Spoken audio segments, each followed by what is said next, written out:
امام حسین صلوات الله علیه در سخنرانیشون فرمودن ارید فلان و ان اسیر بسیرت جدی و ابی علی ابن ابی طالب. چرا اسم پیغمبر رو نیاوردن؟ چرا اسم علی ابن ابی طالب آوردن؟ چرا دیگه استظهاره؟ پیغمبر معلوم بودن جد امام حسین هست. امیرالمومنین اون روز خیلی دشمن داشتن. مرحوم علامه امینی در العهد الجدید نقل فرموده، دیگران هم نقل کردن.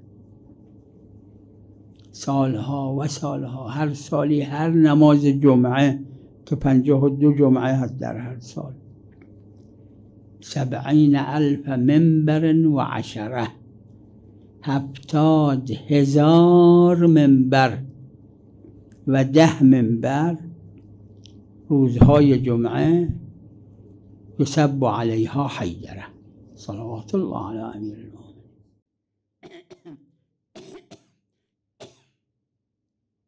سالی 52 تا جمعه، 1000 شهر، هر ماهی 5 تا یا 4 تا جمعه، تو پشت خون استخون جهال قاصر رفته بود سب امیرالمومنین. امام حسین عمدن اسم علی ابن ابی طالب را آوردن. یعنی اون سیره است که نجات دهنده مردمه، که همون سیره پیغمبر خداست. و اسیر بسیرت جدی و ابی علی ابن ابی